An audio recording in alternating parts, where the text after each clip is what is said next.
Volume बताइए solution का कितना है?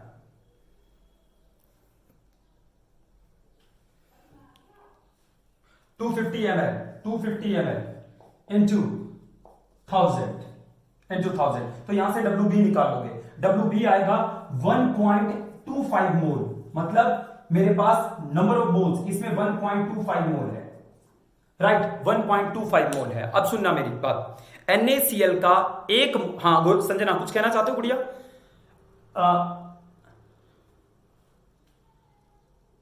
WB, अच्छा WB आएगा, WB नहीं सॉरी, हाँ ये आएगा कितना आ रहा है, कितना बता रहे थे आप? WB 7.312 gram, I am sorry yes, WB आएगा यहां से 7.312 ग्राम। फिर आपसे पूछा है नंबर ऑफ मोल्स भी बताइए, नंबर ऑफ मोल्स भी, तो given mass upon molecular mass, अगर मैं इसको 58.5 से डिवाइड कर दूंगा तो मेरे पास ये नंबर ऑफ मोल्स भी आ जाएंगे, मेरे पास नंबर ऑफ मोल्स भी आ जाएंगे, and I am sorry number of moles 0.125 आएंगे, 0.125, 1.25 नहीं आएंगे, ठीक है जी। तो इतने ग्राम है, इतने ग्राम है तो इतने मोल होंगे। या फिर आप यहां पे सीधा NB भी निकाल सकते हो, नंबर ऑफ मोल्स भी निकाल सकते हो, राइट। और जितने भी नंबर ऑफ मोल्स है, मान लो ये आ गए 0.125 मोल, एक मोल का वेट कितना होता है, जो भी इसका मोलिकुलर मास है 58.5, तो इतने मोल का वेट कितना होगा 0.125 इंटू 58.5, 7 पॉइंट समथिंग ग्राम आएगा, ठीक है जी, राइट। आप या तो मोल निकाल लो या वेट निकाल लो, वेट निकालोगे फिर मोल में बदलना पड़ेगा, मोल निकाला तो फिर वेट में बदलना पड़ेगा, ठीक है साहब। तो ये था बच्चों आपके पास, ओके। अब आप मुझे ये बताइए, ये तो थी मेरी कहानी, मैंने अपनी तरफ से जो बोला, अब ये बताओ आपको न्यूमेरिकल्स में कहां दिक्कत आई, कोई न्यूमेरिकल ऐसा जो ना निकला हो उसके बारे में बताइए। 8th, in a reaction vessel, this is required to complete the reaction. How many milliliter of should be added for this requirement? For in a reaction vessel, this gram of is required to be added to the complete reaction.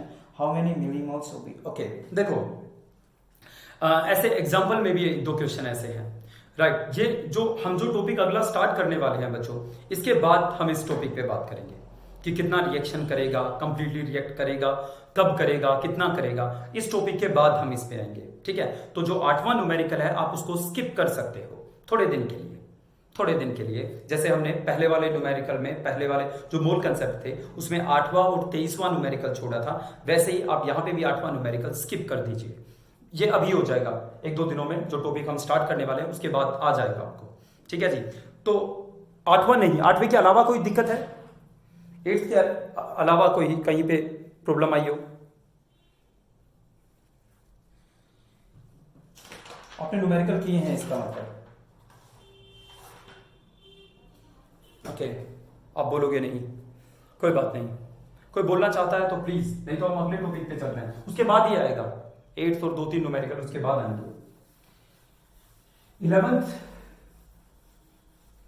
की जो first unit है उसकी ये दिक्कत है यार, सब कुछ मिक्स्ड है, जो आप 12th में पढ़ोगे वो भी फर्स्ट यूनिट में, 11th के लास्ट में जो पढ़ोगे वो भी फर्स्ट यूनिट में, ये थोड़ी सी प्रॉब्लम हम फेस करते हैं कि 11th की फर्स्ट यूनिट में, पर कोई बात नहीं, आप बहुत अच्छा कर रहे हो, ये अच्छी बात है, ओके।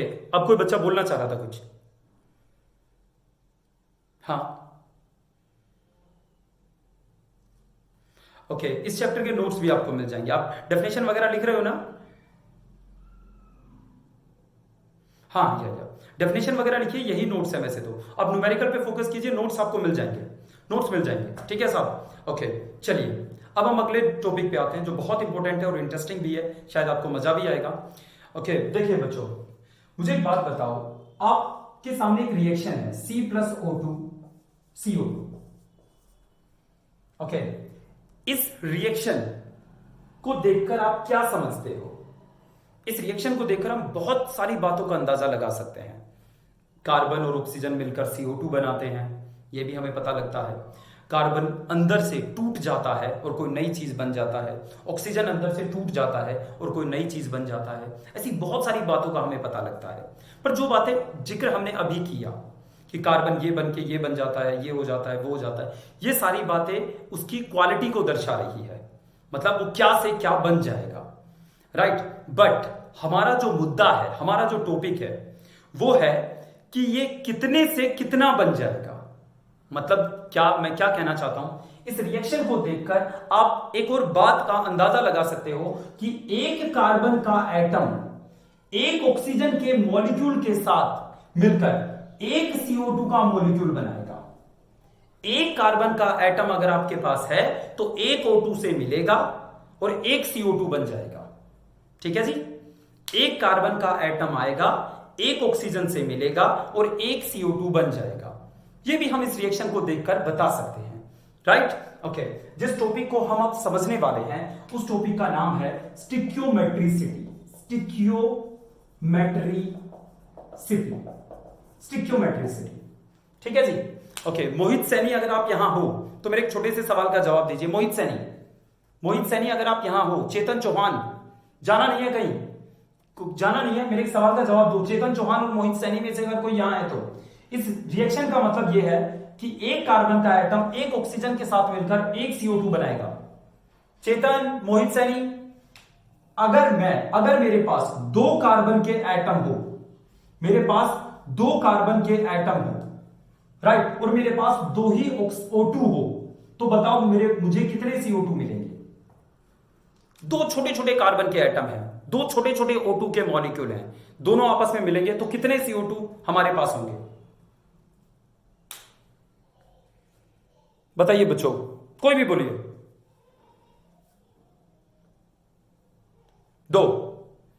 दो, यस, सभी यस, दो होंगे। ओके, दो होंगे, बिल्कुल। दो कार्बन के एटम, छोटे छोटे कार्बन के एटम आएंगे, दो ऑक्सीजन से मिलेंगे, दो CO2 बनेंगे। शाबाश, बिल्कुल सही कह रहे हो। अब एक चीज देखिए, मेरे पास 10 कार्बन के एटम थे, 10 छोटे छोटे कार्बन के 10 एटम थे और O2 मेरे पास 20 थे। O2 मेरे पास 20 थे, तो बताओ कितने CO2 बनेंगे। हाँ जी, 10। दो बच्चों ने 10 बोला है, बाकी कोई 20 भी कह रहा है। कोई 20 नहीं कहना चाहिए, 20 नहीं बनेंगे, क्योंकि एक कार्बन आएगा, एक ऑक्सीजन से मिलेगा, एक CO2 बना, दूसरा कार्बन आया, दूसरे ऑक्सीजन से मिलेगा, एक और CO2 बना, ऐसे 10 कार्बन जाएंगे, 10 ऑक्सीजन से मिलेंगे, 10 CO2 बन जाएंगे। बट जब सारे कार्बन चले गए, ये खत्म हो गए, यहां पे मेरे पास फाइनली 10 ऑक्सीजन बच गए, कार्बन नहीं बचे। अब जब अकेला ऑक्सीजन बचा है तो ये तो CO2 नहीं बना सकता ना। आप मानते हो ना इस बात को? तो आप मानते हो ना, मानते हो या नहीं? या अब एक बात बताओ, दोबारा सुनिए, मेरे पास 10 कार्बन के एटम थे, 10 कार्बन के एटम थे और मेरे पास 20 O2 थे। आपने कहा 10 CO2 बनेंगे, आपने मुझसे ऐसा कहा। मैं आपसे ये पूछ रहा हूं कि अगर मैं 20 की बजाय 50 ऑक्सीजन ले लेता तो कितने CO2 बनते? 10 ही बनते, 10 ही बनते। बिकॉज ऑक्सीजन ज्यादा करने से कार्बन थोड़ी ना ज्यादा हुए, कार्बन तो वही 10 के 10 हैं। एक कार्बन आएगा, एक ऑक्सीजन से मिलेगा, एक CO2 बना लेगा, एक कार्बन आएगा, एक ऑक्सीजन, कार्बन खत्म हो गए 10 के बाद, ये बच गए। ऑक्सीजन कितने बच जाएंगे जो रिएक्शन ही नहीं कर पाएंगे? 40 O2 के मॉलिक्यूल बच जाएंगे जो आगे गए ही नहीं, जो आगे प्रोडक्ट में बदले ही नहीं। क्यों नहीं बदले? क्योंकि कार्बन खत्म हो गया, CO2 नहीं है, CO2 कार्बन ही नहीं है। अब कार्बन ही नहीं है तो अकेला ऑक्सीजन CO2 नहीं बना सकता। ओके, आपने क्या समझा इस रिएक्शन से? इस रिएक्शन से आपने यह समझा कि एक कार्बन एक ऑक्सीजन के साथ मिलकर एक CO2 बनाता है। अगर मेरे पास 10 कार्बन है, 10 ऑक्सीजन है तो 10 CO2 बनेंगे। अगर मेरे पास 10 कार्बन है, 20 ऑक्सीजन है तो भी 10 CO2 बनेंगे। अगर मेरे पास 10 कार्बन है, 50 ऑक्सीजन है, तब भी 10 ही CO2 बनेंगे। ठीक है जी। अब एक और चीज देखिए, अब मैं एक और रिएक्शन लिखता हूं आपके सामने। मान लो X नाम की कोई चीज है, इसके आगे मैं 2 लिख देता हूं, 3Y, राइट, और इससे मुझे Z मिल रहा है। Z क्या? मैं P लिख देता हूं, मान लो प्रोडक्ट मिल रहा है। ध्यान से सुनना बच्चों, ध्यान से सुनना। इस रिएक्शन को देखकर, ये वीडियो ऑफ हो सकती है, दोबारा से आपको लॉगिन होना है। ओके, इस रिएक्शन को देखकर आपको यह समझना है कि X के 2 मॉलिक्यूल या X के 2 एटम Y के 3 एटम के साथ मिलकर प्रोडक्ट बनाएंगे। ठीक है, अब मेरी बात ध्यान से सुनिए। अगर मेरे पास 20X हो, राइट, 20X हो और मेरे पास 30Y हो, 30y हो, तो बताओ रिएक्शन खत्म होने के बाद मेरे पास x कितने बच जाएंगे? p तो छोड़ो, p, हाँ p को छोड़ो, मुझे ये बताओ ये रिएक्ट कर रहे हैं, x कितने बच जाएंगे? हाँ जी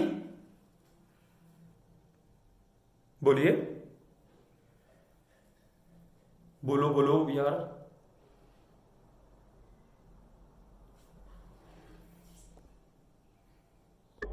एक जवाब आ रहा है 0, हाँ 0, दूसरा जवाब आया है 0, तीसरा जवाब आया है 0। क्योंकि क्योंकि जब दो x मिलते हैं तो 3y मिलते हैं, यानी हर दो के हिस्से में 3 आ रहे हैं, राइट, यानी दो के हिस्से में 3 आ रहे हैं, तो जब ये 20 होंगे तो इस x को 30y चाहिए और हमारे पास 30y है। इसका मतलब हर 2x आएंगे 3y के साथ मिलकर खत्म। इसका मतलब 2x आए 2x का मतलब बच गया 18x, राइट, ये 3y गए बच गए 27y, राइट, फिर 2 गए मतलब ये बच गए 16, ये 3 गए बच गए 24, फिर 2 गए ये 3 गया, 2 गए 3 गए, 2 गए 3 गए, लास्ट में 2x और 3y बच जाएंगे, फिर ये 2 जाएंगे ये 3 जाएंगे, सब खत्म हो जाएगा। मेरा सारा x खत्म, मेरा सारा y खत्म, सारा x और y मिलकर प्रोडक्ट में बदल जाएगा। अब इस सवाल को थोड़ा सा पेचीदा करते हैं, थोड़ा सा घुमाते हैं। मुझे ये बताइए, अगर मैं x को 30 कर दूं, 30x, और y को 30 ही रहने दूं, राइट, तो y कितने बच जाएंगे रिएक्शन के बाद? y 0, राइट, x भी 0 हो जाएंगे। क्या x भी 0 हो जाएंगे?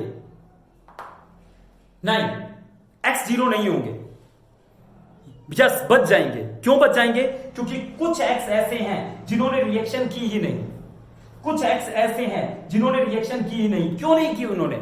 क्यों नहीं की? क्योंकि y खत्म हो गए, क्योंकि y खत्म हो गए।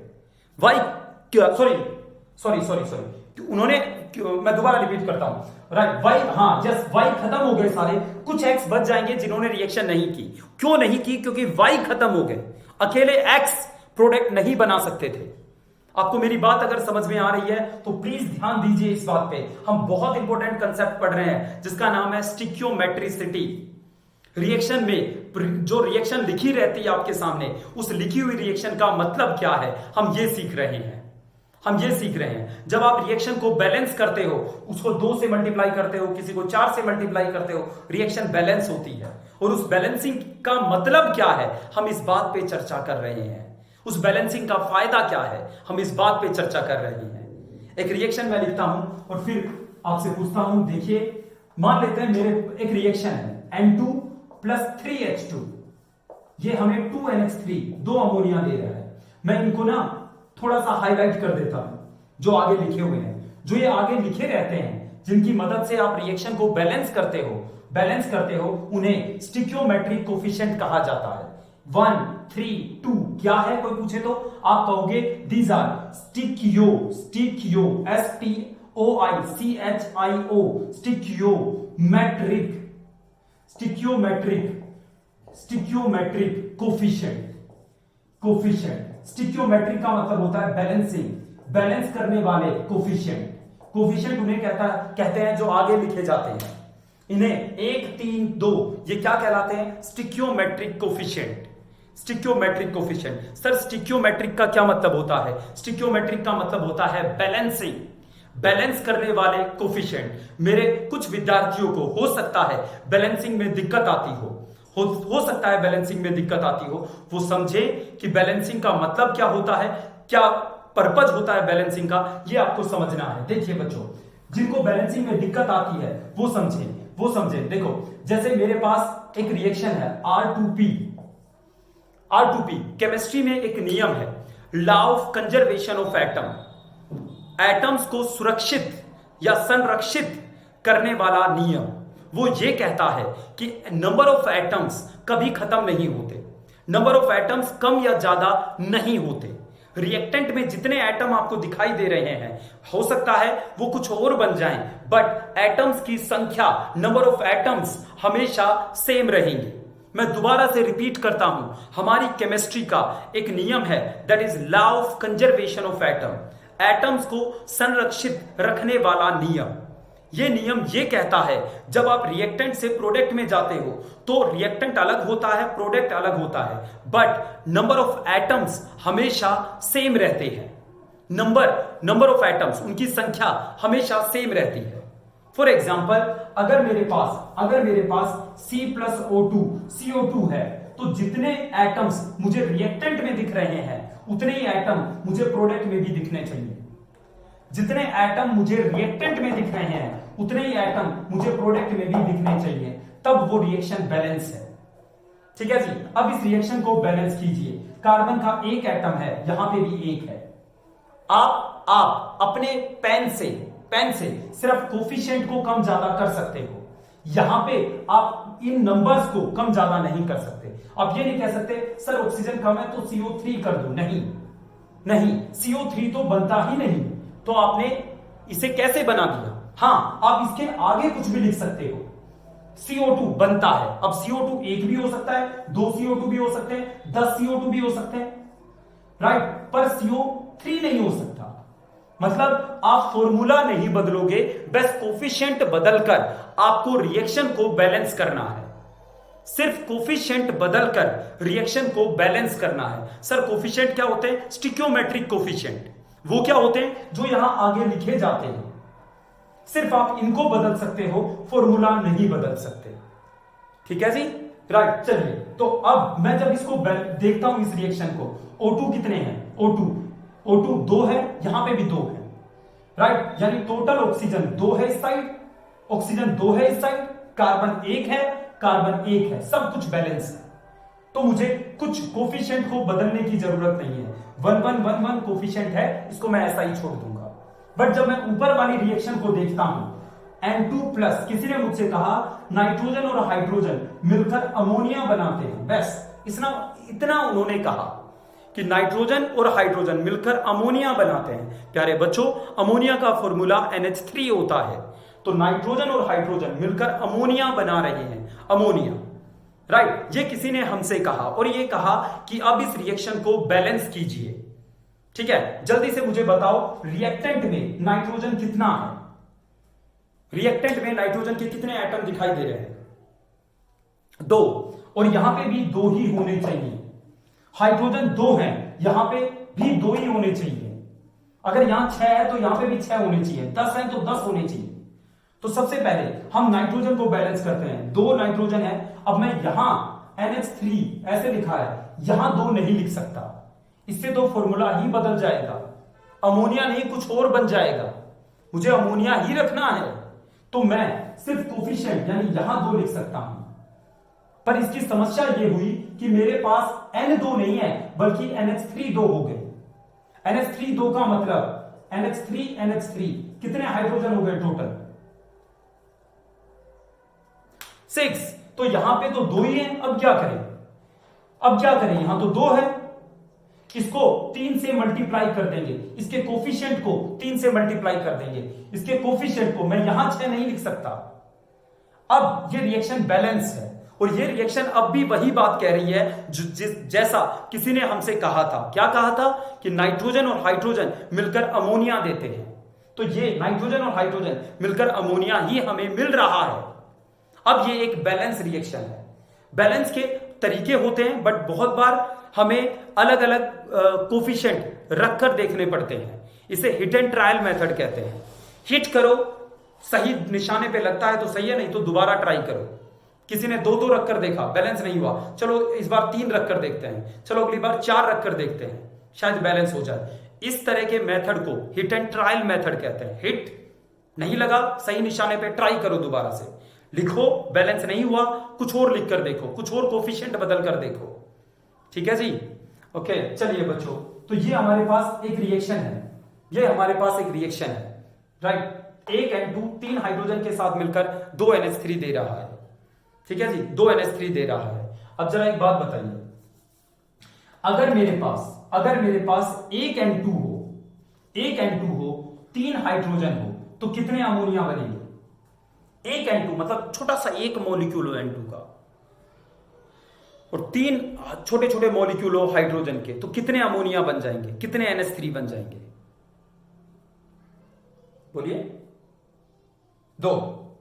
चलिए अब थोड़ा सा और आगे चलते हैं। अगर मेरे पास 10 नाइट्रोजन हो और 30 हाइड्रोजन हो, तो कितने अमोनिया बन जाएंगे? 20।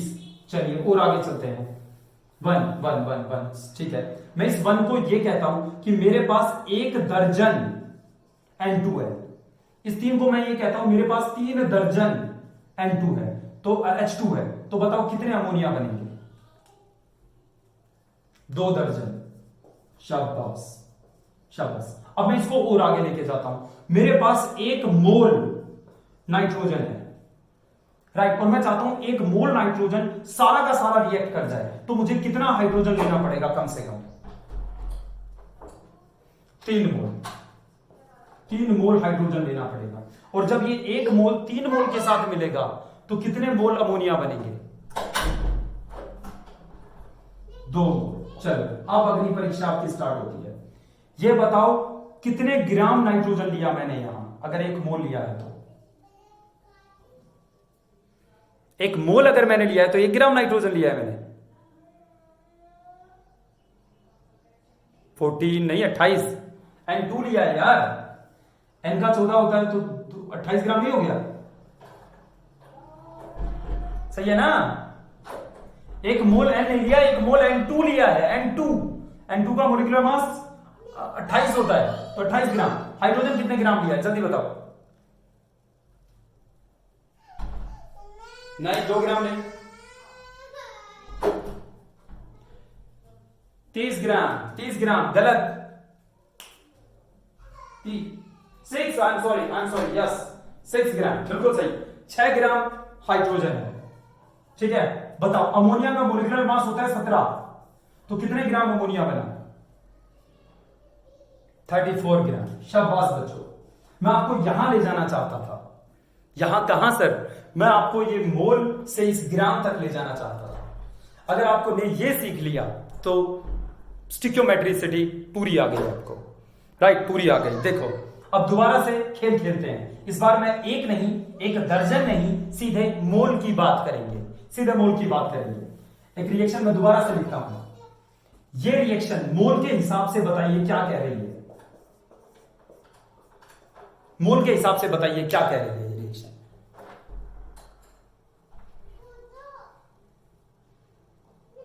शाबाश, आगे बोलो। 1 मोल कार्बन है, 1 मोल ऑक्सीजन है और 1 मोल CO2 है, ठीक है। अब अपने शब्दों में थोड़ा सा बदलाव करोगे। आप ऐसा बोलोगे 1 मोल नहीं, आप ऐसा बोलोगे अगर 1 मोल कार्बन है, अगर 1 मोल कार्बन है तो, और अगर 1 मोल ऑक्सीजन है तो 1 मोल CO2 बनेगा। अगर बोलोगे, इसका यह मतलब नहीं है कि 1 मोल है, ये तो एक रिएक्शन है, और वो रिएक्शन ये बता रही है कि अगर आपके पास 1 मोल कार्बन है और 1 मोल ऑक्सीजन है तो 1 मोल CO2 बनेगा, ठीक है नहीं? अगर 1 मोल कार्बन है तो, अगर, चलिए 1 मोल, अगर 1 मोल कार्बन है यानी 1 मोल कार्बन 1 मोल ऑक्सीजन के साथ